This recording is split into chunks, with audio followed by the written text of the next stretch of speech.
So in this video, I'll be going over basically the fastest way to replace your 12 Pro Max back. There are two main ways, at least for the average individual. There's a third way for repair shops, which involves basically lasering. There's a laser and it burns away all the adhesive. They pick it away, they slap on a new glass. But for those of us who don't have, a couple grand to drop on a laser machine, there is this option.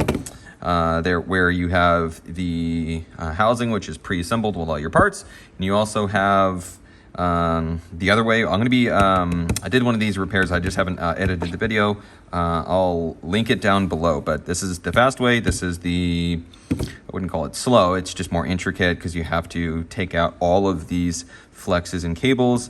But once I edit that, or once I edit the video, I'll include a link in the description down below. But slow way, fast way. Some of the parts that we're going to need for today in no particular order are first and foremost, magnetic mat. We're also going to need a heat source, a couple of bits, a Phillips, a standoff. These are for the, the screws that hold down the board, and a couple others. A tri-wing iFix that has an amazing Y000, which is what you need. So Y000. Also a pentalobe, an opening tool for the screen, and I use two different tweezers. You could probably get away with just one, but I like a curved set. And then for the battery strips, I use a different set in the video because this is my office at home, and I'm making this after I actually did the repair. Whatever, I won't go into that much detail. But yeah, I like a straight set for the battery tabs, and I like a curved set for basically everything else. And I almost forgot about this, but a nylon spudger. And I don't have but then I have for the perimeter gasket. It's not a bad idea to get more than one of these, as sometimes you don't install the first. I frequently don't install it right the first time, so it's always nice to have extras. And what else? I don't have it here, but I'll mention it later in the video. But there are just same thing with these, but there's adhesive strips for the battery that allow you to take it apart a second time, or you can just use double-sided tape, whatever you feel is necessary. Hello YouTube. Today I have a 12 Pro Max back glass. In this case, I do a housing replacement. I'm mobile. I don't have the advantage of one of those really expensive laser machines, which I do have. It's not feasible for me to lug it around in the back of my car. So yeah, I'm gonna do a housing replacement. As you can see, the housing that I'm using is prepped with a bunch of parts: charging port, wireless charger, power, volume flexes, antennas, so on and so forth. So this is definitely the fastest way if you are planning on doing this repair yourself. It's not a bad idea to, if you can, seek one of these out, as this is a very labor-intensive repair that the average user is probably going to lose some screws somewhere along the line. So if you can get one prepped with parts, this is the video for you. If you can't, well, watch the video anyway, know what you're getting yourself into. And if you can't even do this, well, definitely don't aim for the bare bone housing. I have another video which I've yet to edit, but I'm going to upload that probably sometime this week. So I have my housing. Now, as we can see, she has a screen protector that's broken, but her actual screen isn't damaged. So I'm going to also show you in the process how to remove the screen without cracking the glass in the process, which is obviously important for everyone who doesn't want to damage your screen in the process, who wants to be able to reuse your screen. For that, we're going to need lots of heat. So I'm going to heat up the perimeter, about the lower half, and then come in with my opening tool. Obviously, at this point, I've pulled out my pentalobe. So it should be pretty warm to the touch. You shouldn't burn yourself, but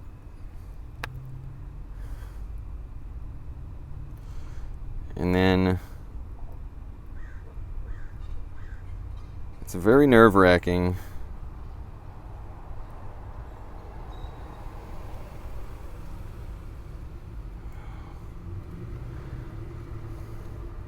Especially with how expensive this screen is.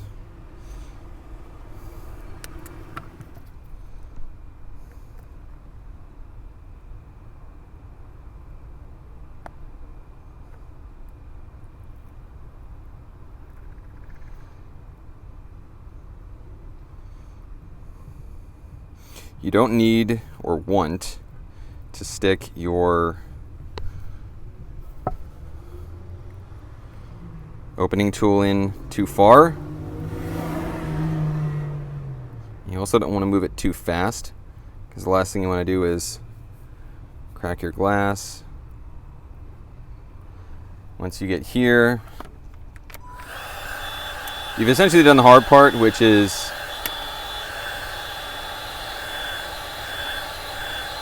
getting that first bit up and out. And from here, it's just a matter of slowly moving your opening tool. So here you can see my nail. That is the distance. That's how far in my opening tool is. As you can see, not very far.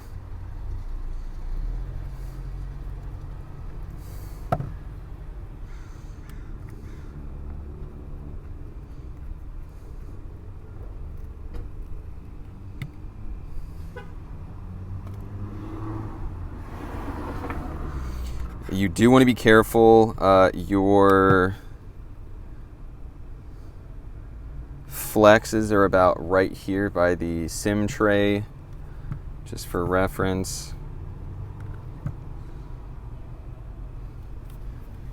And I'm not far enough in yet.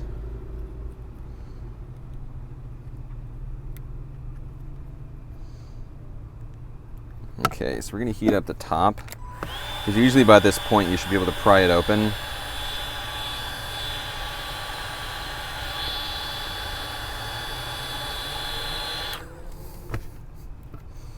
You should be able to do that.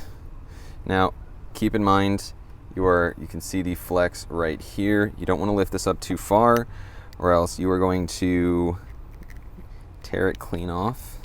There are only 2 brackets holding the screen in place at this point, which are right here and right here. So now the hard part's done.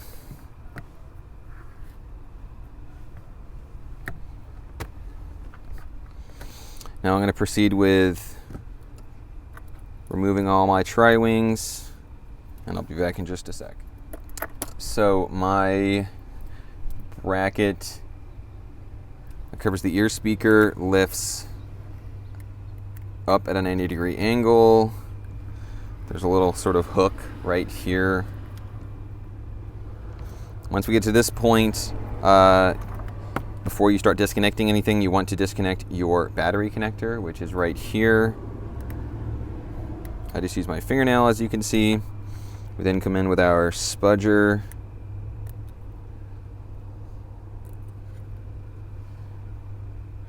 Take my screen, set it aside. It's nice to have a couple of depending on how long this repair will take you, it's not a bad idea to have some baggies on hand to put your Face ID and rear camera in, as the last thing you want to do is to get those dusty, because if you do, then you're basically out of luck.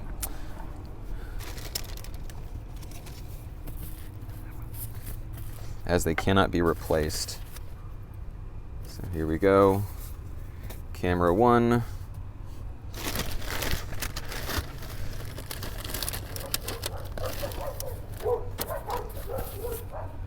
And I'll pull out my tri-wings, lift up this plate, and lift out my camera. Be back in just a sec. So for my rear camera, there's 2 flexes here and here. And I probably should have mentioned this earlier, but pretty much on every single flex, you have a little sort of almost like a shelf right here. So you have a little bit of room to work with. But I assume by now you would have got that, or maybe picked up on that. But if you didn't, yeah. So next I'm going to remove the battery. Now there are a variety of different ways you can do this. At least the way that I prefer is removing the loudspeaker, your Taptic engine, which gives you access to the two lower strips, which I use 99% rubbing alcohol to soften up. And then the two up top are almost an afterthought, but I'll get to that in just a sec. So I'm going to pull out my screws. So I almost forgot about this. But you have a little bit of, there's almost like this piece of tape, and all you really got to do is sort of take the flat end of your spudger, sort of almost cut away at it. Then that comes out. Then we can lift up on our flex. It comes out pretty easily. Then we have our second standoff. Take our Taptic engine out. You can dispose of this piece of tape. It's not necessary. And we can take our pointed tweezers, or whatever tweezers you have. Pointed helps. I like to get it going. So the technique that I have is I will pull both of these off. And once I get here, I'll start wrapping my tweezers around and then come in with maybe 3 or 4 drops. But once you get to this point, okay, so I'm sorry, I wasn't recording right. But if I didn't catch this in the last part, or if I didn't record this right, essentially you want to take out your 2 bottom strips after you've removed your speaker and Taptic engine, apply a couple of drops of alcohol, use your pointed tweezers, twirl the first part of the battery tab, and then pull in a zigzag fashion, or just sort of pull at an angle. I suggest avoiding pulling straight out. I have never liked that. Then once you get to that point, once again, at this point your Taptic engine and speaker are removed. I take my flat sponger, I'll wedge it in, and then I apply a couple of drops of alcohol right around the top, let it sit for a sec.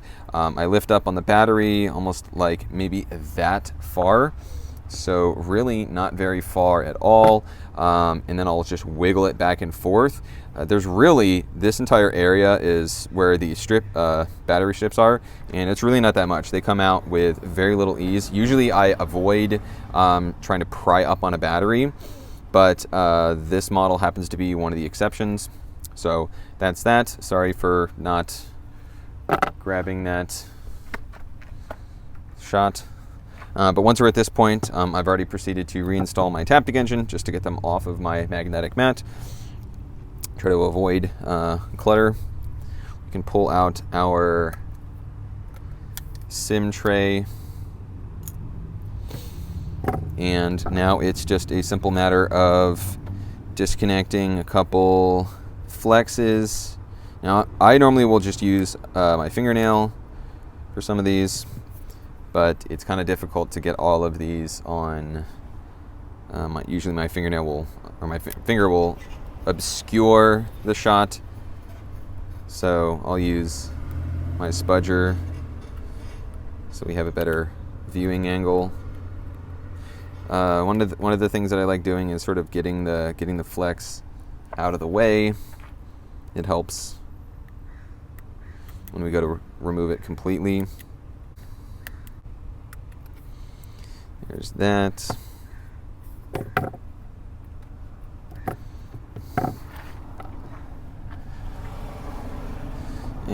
what else? We have this one right here, but usually I'll lift that, or I'll remove it in just a sec. I'll show you. So one of the things that we need to do is obviously pull out the screws. We have a couple of standoffs right here, here, and here. Then we also have, there's a little piece of tape. I already pulled this off. I peeled it off. But this is for our 5G antenna. We need to get rid of this bracket and then 3 screws right here. I'll just unthread this one a little bit, because all we got to do is come in,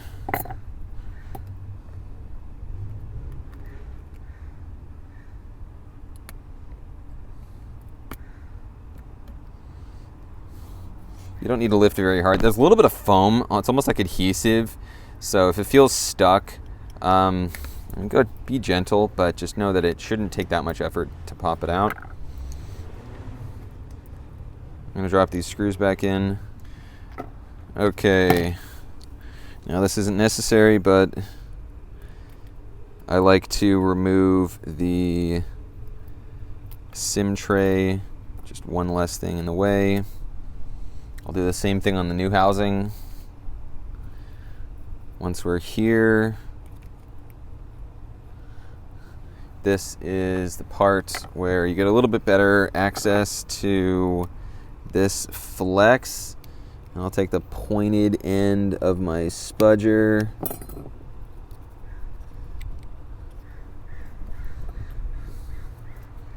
Normally advised against metal, but this spudger doesn't want to reach in there.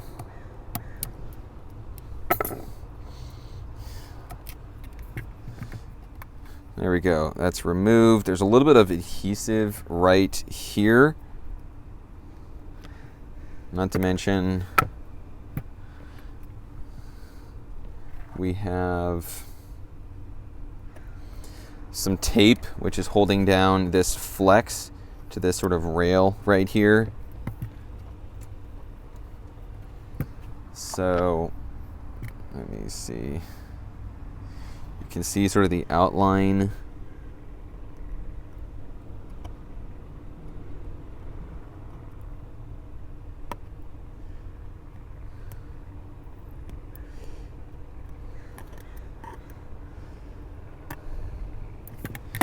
And if it tears, whatever, just take it out in pieces.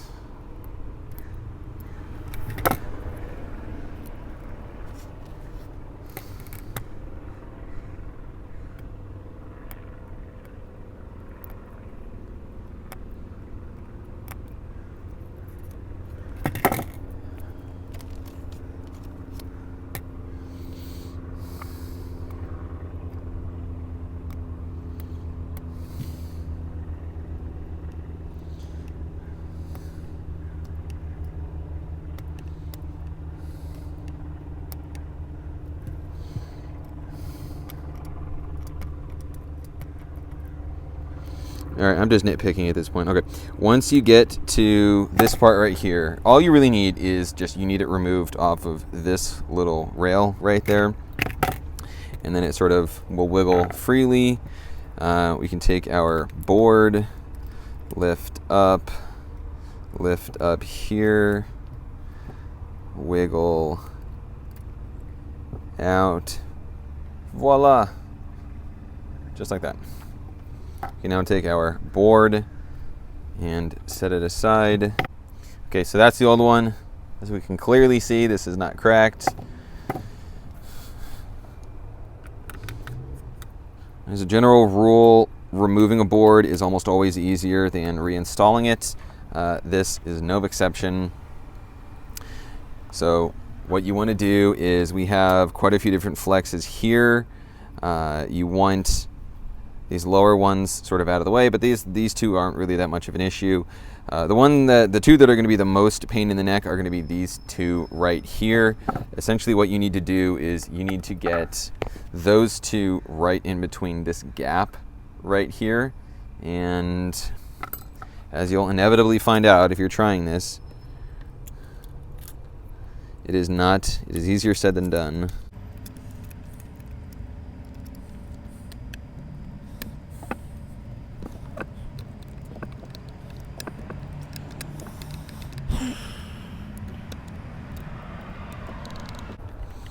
Alright, so I'm getting better at that. Wiggle it around, make sure it's not sticking up at an angle. Then try connecting these two first. Then we can move on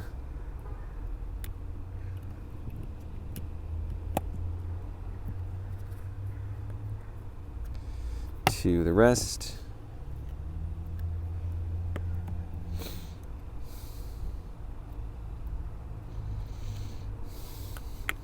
On the wider one, your charging port down here, I like the left, right, or right, left. So try to avoid just pressing dead center. You have a tendency to bow sometimes, especially the weaker flexes. So whenever I get a wider flex, that's the method I like to use. I'm going to loosen these two brackets so I can drop this in. Okay, so I ended up removing it entirely. You'll notice that this little piece right here will probably have a tendency to fall out.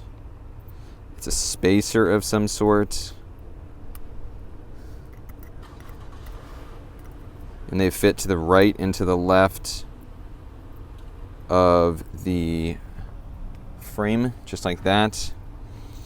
Once we're here, we can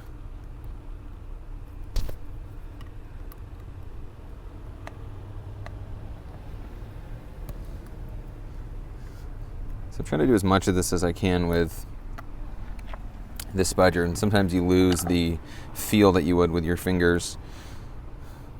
Once we're here, we can take our bracket. Next we have our SIM tray. I'm sorry, our SIM reader. With one Phillips, and then we have some standoff screws, once again right there, here, and here. Now that that's done, we connect our flexes.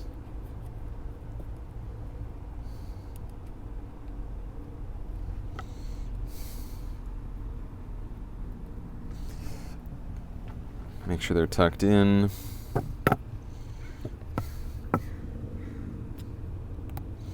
Now that one is going to be the last sort of difficult one, as unlike the rest of these, it has a tendency to sort of pop out, which is why your retaining plate here is so important.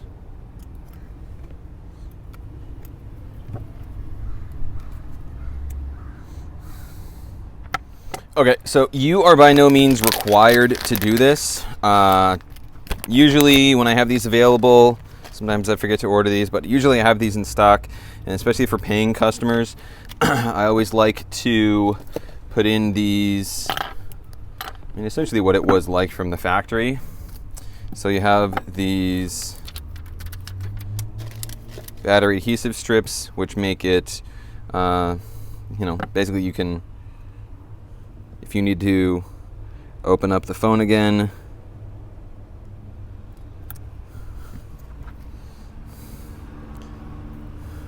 other times I'll use double-sided tape, but double-sided tape is just a little bit harder to remove the next time around. You need to use a lot more heat. These, I would consider these to be easier to work with, but once again, by all means, it's your phone.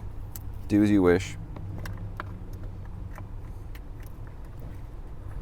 Same thing with the perimeter gaskets. I'll show you how to install one of these.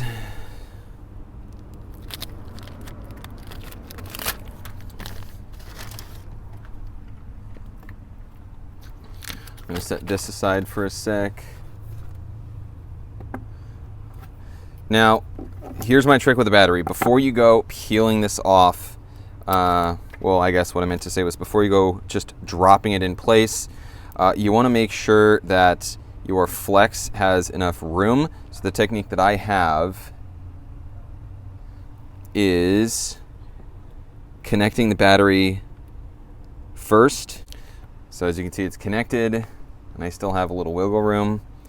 Then you can drop the battery in, and then disconnecting it, because when we connect everything, you want to make sure the battery's disconnected. And the reason for that, if anyone is wondering, is even if the phone is still turned off, as long as the battery is connected, you have power running through the board. And if you go connecting or disconnecting anything, it just lowers the possibility of something bad happening, like shorting something out, damaging the board, stuff like that. Now, before you install your rear camera, you want to make sure there's no dust or debris that landed in or on, I guess it wouldn't be in, it would be on the camera lens here. As you're just going, you're just going to have to take it apart and start over again. Also, the little flap from here sits on the inside of that rail.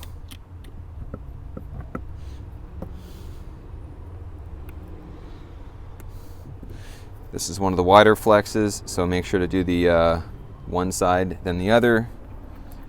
Avoid pressing just dead center.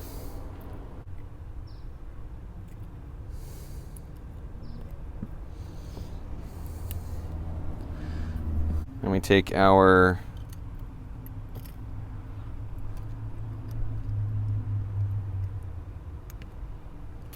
retaining plate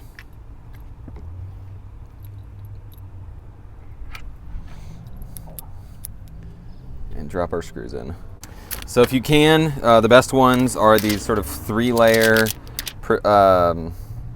gaskets. The first layer is the first one that I peeled off. Then the second helps, you'll see in just a sec where the third is, but it allows you to drop it in place.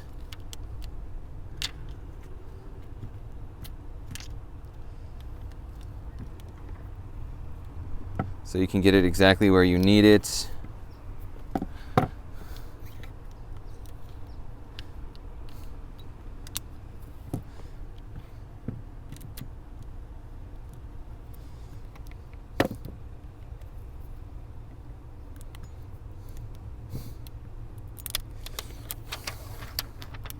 Some of the 2-layer ones, I mean, essentially you peel off the second layer and then the adhesive is exposed, which is just kind of a pain because sometimes it'll get stuck to the screen while you're trying to connect it. So these are nice because it allows you the option of basically putting the gasket in place.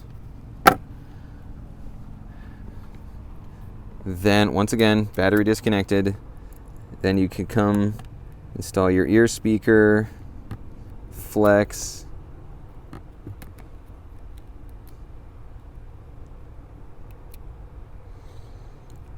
then your screen,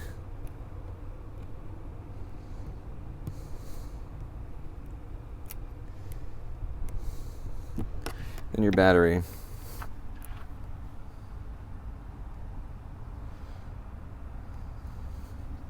Now, out of habit, I always like testing my device before I drop the rest of my brackets and screws in, before I seat the screen, because if something doesn't work, I now need to basically do more work to undo the stuff that, in my opinion, didn't need to be done until we were able to verify that everything on it works. So I'm going to do that just a second. So everything works. Yay! Remember, we have our little hook on the end of this. So feed it in, hold it in place.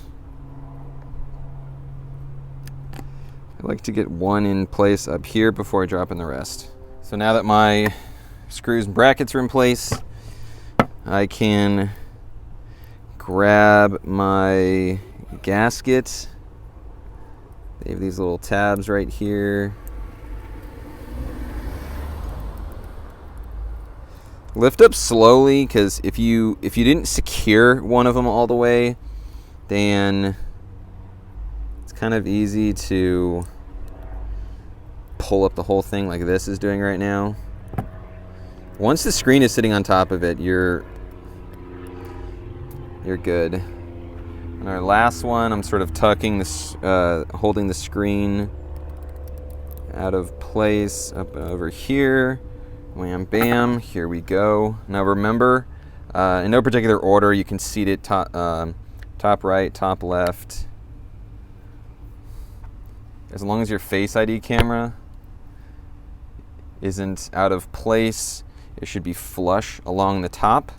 Make sure to look for, I probably should have mentioned this before I seated the screen, but make sure you don't have any screws loose or stuck to the adhesive to the perimeter gasket. They also have a tendency to sometimes want to stick to the Taptic engine or the loudspeaker.